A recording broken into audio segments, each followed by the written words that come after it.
Hello, everyone. Today we have here Roxana Girju, a linguistics professor here at the University of Illinois.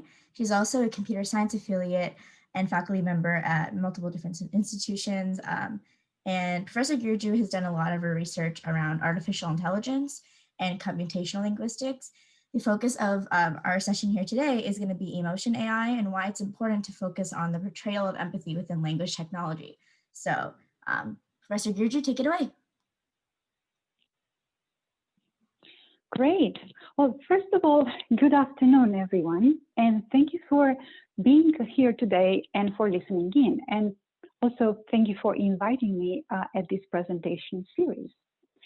So I would like to start by saying that there is no doubt that we live in unbelievably challenging times, given the pandemic, the issues related to social climate change to global social unrest, and all sorts of other issues today. But we also live in a time of unprecedented digital disruption. So this is the time for us and for you to turn these challenges into opportunities. And this is because these challenges are forcing us to look in different ways to find new solutions to old problems and also to new problems. So this is a time when the world needs strong analytical skills as well as skills that are soft, also called soft skills in the sense of social skills, new attitudes, social and emotional intelligence, to build the technology needed for social good. Technology that it's not supposed or is not going to replace humans, but technology that augments human capabilities at home, at work, and in daily life. So most of the technologies I'm going to talk about in this presentation are powered by artificial intelligence. And I would like to just say a few words about this field. So there are many definitions of artificial intelligence out there. The definition that I'm going to use today deals with the design and development of intelligent systems to perform a specific task that would help us humans to do better at performing various tasks, but also to perform a task that humans cannot easily perform. So, oops, yes, here it is.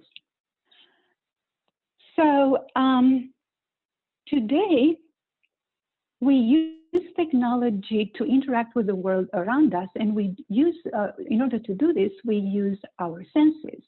So for example, we use vision to search for information. So we are using search engines that are using natural language processing techniques or computer vision to search for information in natural language. So for example, we give a question in natural language and we get very specific answer, detailed answer, or a number of documents relevant to that query. But we can also search images. There are actually tools out there that allow us to search for images as well. Our cars actually can recognize objects in the surrounding context very easily these days.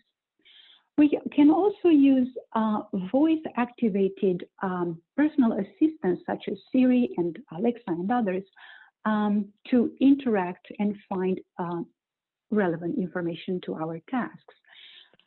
We also use touch in the sense of pitch and zoom to interact with our tablets, but we also can use gestural interfaces where we use our hands to really give commands to a system. But these days, more and more researchers and companies are also very much interested in digitizing the other senses such as smell and taste, an initiative that is very, very important and has a very wide number of applications, such as it's very important for the food industry, very important for the automotive industry, and for home appliances, where, so for example, digital noses, if you heard of something like this, that detects, all sorts of smells and characterize and present information visually so that we compare all sorts of products along this dimension. So what is interesting here is that technology today is becoming more and more interactive and responsive to our social and emotional needs. We want actually technology that interacts with us in humanistic way. So a field of artificial intelligence or subfield of artificial intelligence that deals with this is called affective computing, which deals with the design and development of systems that can recognize, they can interpret, process, and even simulate human emotions with a wide range of applications. And here are some applications here that use artificial intelligence and in particular emotions in artificial intelligence. So call centers, for better customer experience, they use voice pattern analysis to help call centers agents identify the moods of customers on the phone and also to help them adjust how they handle the conversation in real time.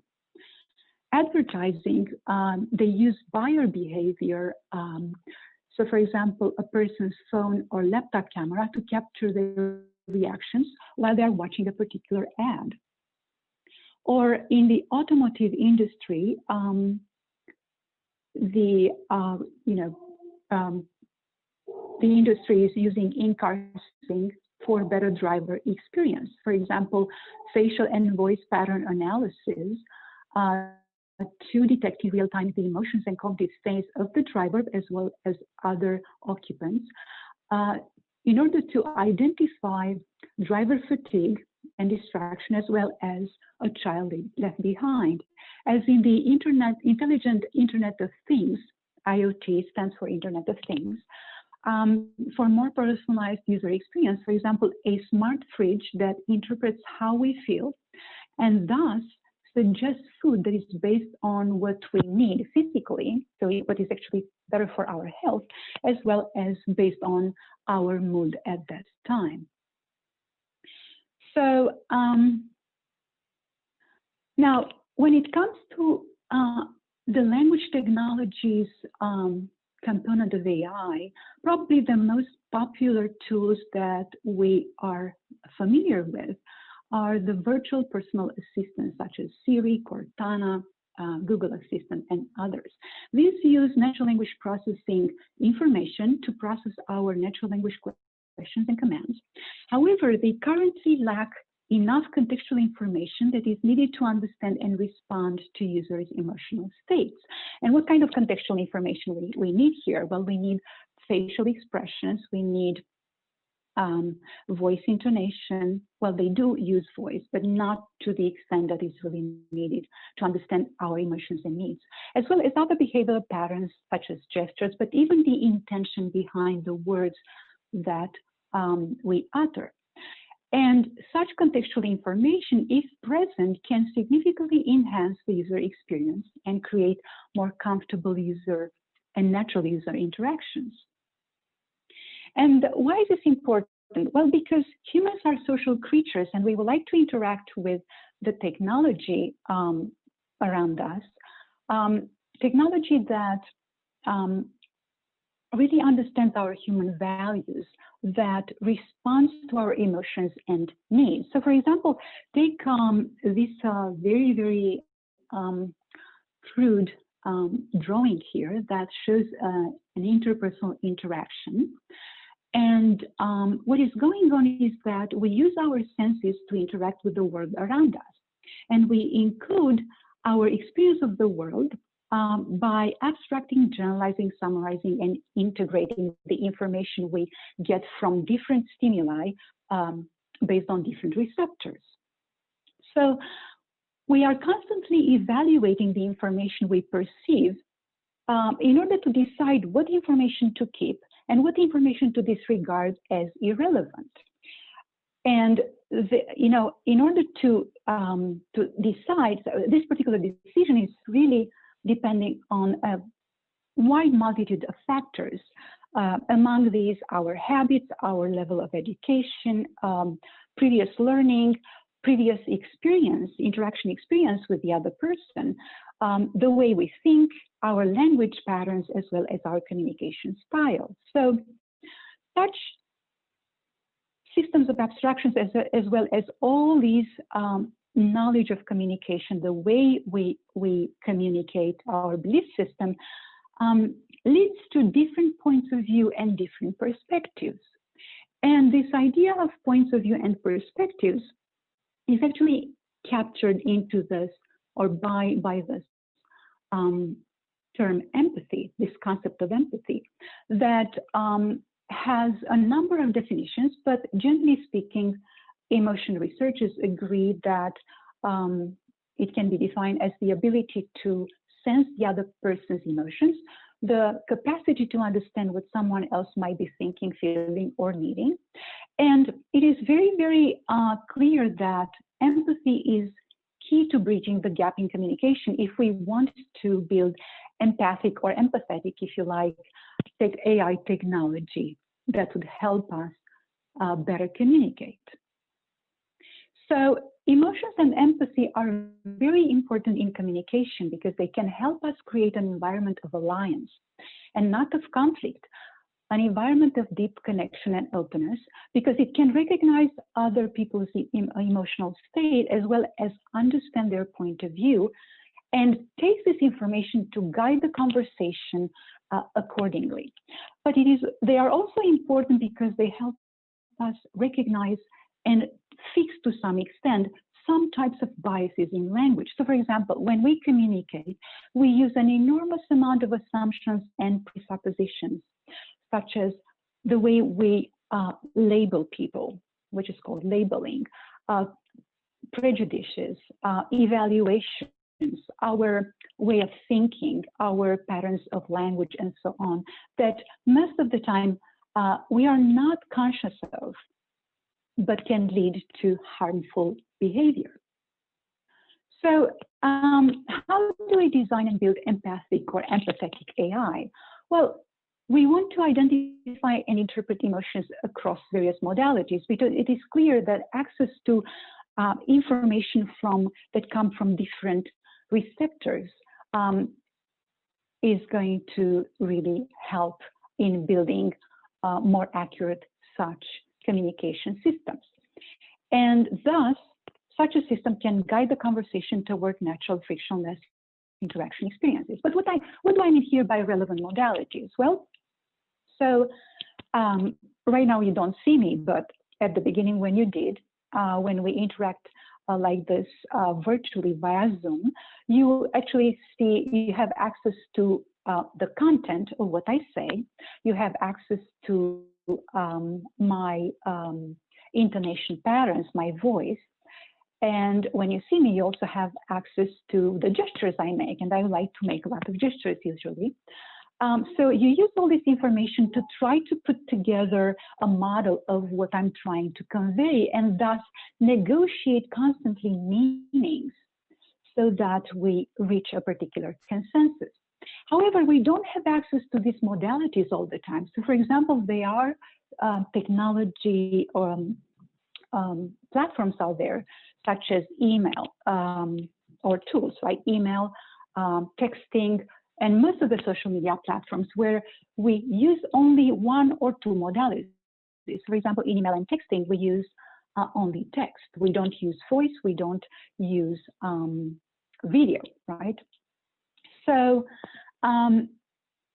it is very important to take that kind of median constraints into account when we build such systems. So for example, current systems that can help us draft such emails can be trained on large data sets, and they can produce to some extent narratives for a multitude of purposes. So for example, press releases would help us write blogs in social media, as well as, let's say, help us write some essays for academic purposes, or emails. They usually, what they do is they make suggestions of what the most possible or probable word in a sequence coming next should be, so word choice, as well as based on the sentiment of the email. And they also suggest all sorts of emojis to enhance this idea of emotions. And in fact, there are tools today that can produce far better subject lines for emails than humans can do. So the technology is okay. However, most of the time, writing an email message has to be personalized, meaning we have to have access to the information about the other person on the other side, including the email thread that led to this particular point in the conversation. And all these help us identify their feelings and their needs in the context of discussion. So I just gave an example of how empathic or empathetic AI can help us draft better emails so that we minimize friction in communication. Same things can be actually said about texting or other social media such as Twitter and so on. And other examples of such application areas would be in healthcare. Healthcare actually needs a lot of tools of this kind here. So for example, for mental health monitoring, like an app for mental health monitoring that would analyze the speaker's voice and phone use for signs of anxiety and mood changes. And once it detects such a state, then it suggests a way to fix that. Empathic AI is also very important for collaborative artificial intelligence or collaborative projects and applications where, for example, we design an AI system that helps the teacher, the trainer, to train the new workforce. Now, why is this important? Because people have different emotions and different needs. They learn differently. They react to information differently. So such a system would actually allow us to better understand people's emotional state and needs in order to deliver the information in a way that they can assimilate it. So, and there are many other applications out there of effective computing in general. But I would like to end by saying that it is clear that AI is transformative and is going to be more and more transformative from now on in our lives. I would like to actually stress on two main points. One is that it is known that AI is by definition multidisciplinary, but there is no better time than it is today to really recognize the importance of this particular aspect of multidisciplinarity, meaning access to multiple points of view when designing and building such systems. And I believe that it is not only what computer science and engineering can do for society, obviously tremendous things a lot, but also how other areas such as humanities, social sciences, and even arts can contribute to building the next generation of artificial intelligence systems, which understand our human emotions and needs. And another point that I would like to make here is that we have to be aware and responsible of the social impact of our technologies, from the moment of data collection to how we prepare the data for training through our algorithms and also results, and to the end user, how the technology is actually deployed for the society at large. And this is very important because what I mean by such awareness and responsibility is that we need to make sure that we take into account issues such as diversity, inclusion, fairness, and how explainable these AI tools are for the end user. And this is very important because some applications in some industries are affected in different ways than others. So for example, an emotion AI system that helps a practitioner in healthcare to make a decision, life and death decision, is actually different from an AI system that helps, let's say, a decision maker in the entertainment industry where the risk is not that high. So we have to take this into account. So I would like to end by saying that these are very, very important times, and you are the ones that are going to build the technology of tomorrow. So at this point, you need to build the skills that the world really needs. And a very good education can facilitate this for you. And you have the power to change the world in a responsible way. Thank you so much for listening. We'll start the Q&A session now. And if anyone has any questions, feel free to ask. I'm going to start off with the first question here. So Professor Girju, you mentioned this briefly at the end, but what ethical dilemmas do you think come along with emotions AI that people should keep in mind when trying to get involved? So what is going on is that, you know, in emotion AI, in affective computing, the idea is actually to build systems that identify the emotions of the people that we are interacting with. So emotion AI can be used as an interface to really facilitate human and human interaction, or as let's say just a system between a human and a computer kind of interaction. But in either case, the system is supposed to detect the emotions of the person, and also use a lot of information out there that can also help identify their needs and their point of view. So one particular challenge here is that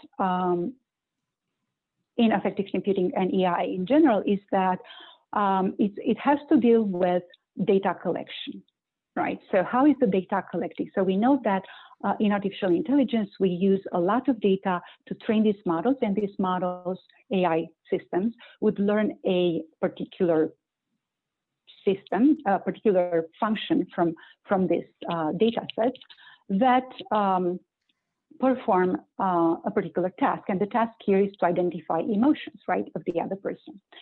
So in order to do this, we have to make sure that in the phase, the data collection phase, we have fair access to, let's say, different age groups, right? So for example, we actually collect data about emotions as expressed by women, you know, but also emotions expressed by men, emotions expressed by different age groups, emotions actually expressed by different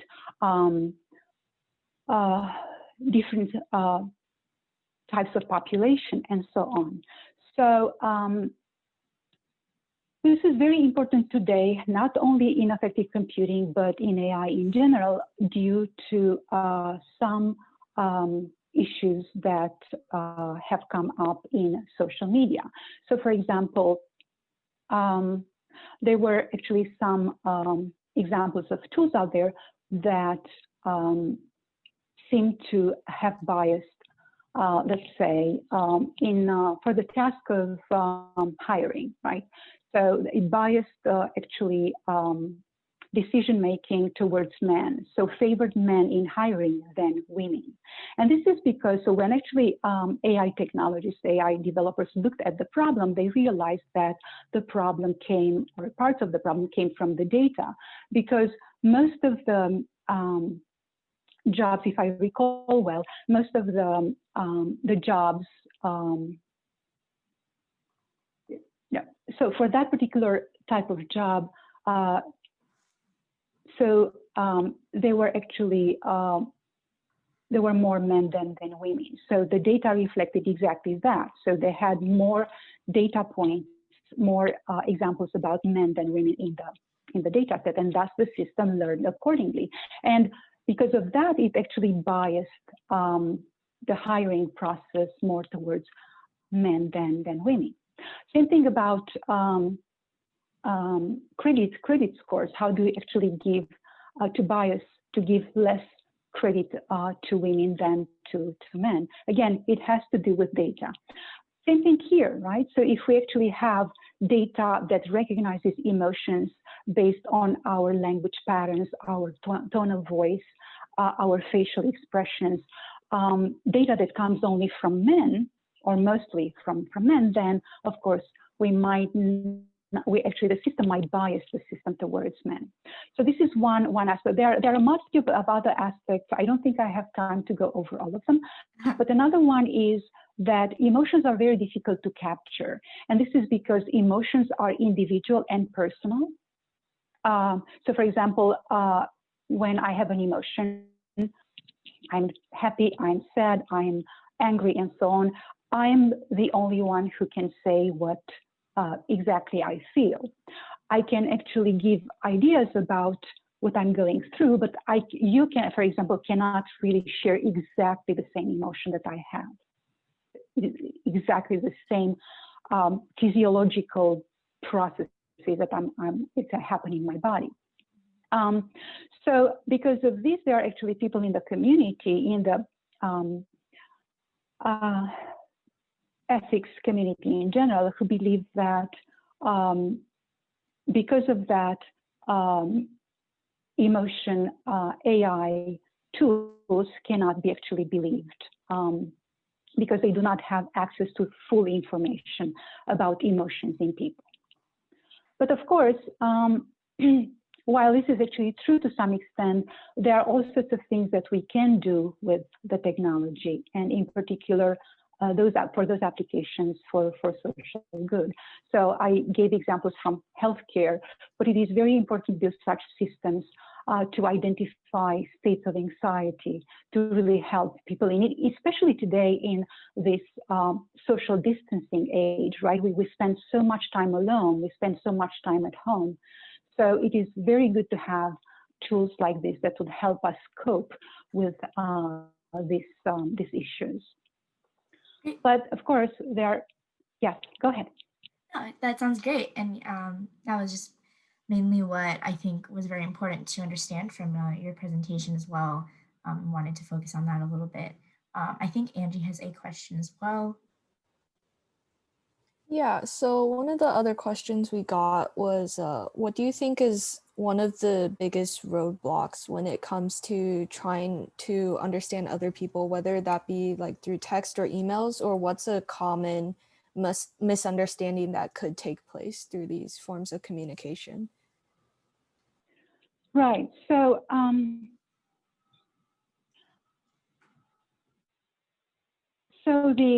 when it comes to communication through various media, right? So like text versus just voice versus video. Like now, when you have access to all these modalities, so I think the reference point is how people communicate face to face. So in face-to-face, we have actually access as much as possible to information from various modalities about the other person and about the context of interaction. And we are actually using all this information, and we abstract, we integrate it, and also to try to really construct meanings that we negotiate in interaction to really reach a consensus, to really reach, a point where we understand each other. So, but if you look at this, even in face-to-face interaction, we still actually, there are actually moments where we have gaps in communication, where we actually have to fill in those with gaps where we do not have enough information about some issues, and we assume, we make evaluations, assumptions, and so on. So even there, the communication is not perfect. And of course, while we move to other sort of medium like text, a lot of those modalities, many of those modalities are actually removed. So we are even limited there. So there are all sorts of issues going on right now. In my opinion, the major block right now is, so first of all, if it is possible, if the medium of communication allows us, it would be good to have access and integrate information across different modalities. So information, for example, take the content of what I'm saying, but not only this, what is the intention behind of what I'm saying, right? Also, my tone of voice, my gestures, my facial expressions, and so on, and put all these to really get a better understanding of the emotional state, my emotional state at a particular moment. So we need that, but I think the major block right now is, let me see, yes, it's this one. If you see the slides, I think I shared them. So this particular slide, when I said that right now, the tools that we have today are good, however, they do lack sufficient contextual information for these. So we do not have actually a very good idea of how to integrate information from these modalities, because it is assumed that each modality brings to the bigger picture has its own contribution. So for example, what I'm saying and the intention behind what I'm saying in my discourse right now, as well as my, right, the content part brings something to the bigger picture. My tone of voice also brings something else, but we don't actually know how to integrate this information. When it comes to text, for example, here, when we have access to only one modality and problems are even bigger here, what is actually important is information that I have about the other person, right? So I need to know, what is actually the context conversation, meaning the thread of all emails that have been actually sent back and forth so far on that topic of discussion. I also need to have information about the other person, who the other person is, right? The personal relationship between us. Is it actually, my boss, or is it actually my friend or my mother? Also information about how do they react to things. So for example, this is called the baseline that each person has. Some people, let's say, use more words than others. Also, some people get angry much more easily than others, right? Others are happy all the time and excited about things. So we have different baselines when we enter a particular communication. So all this information is very, very important to really understand and to really design and build these systems to give the right feedback into how to draft an empathic or empathetic email, let's say. Does it make sense? Yeah, that was great. I think one good question we can close off on here is, what advice would you give to a student in high school who finds this kind of AI very interesting, or even someone in college who would like to get started on their path towards empathic AI? What advice would you give them to start their journey?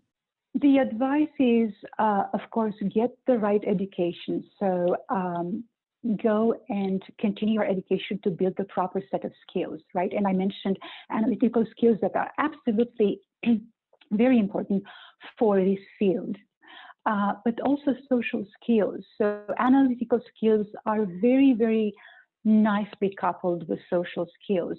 Also, because it actually allows us to better collaborate with other people with our points of view from other fields. And each perspective really helps us to build these better and better systems for social good.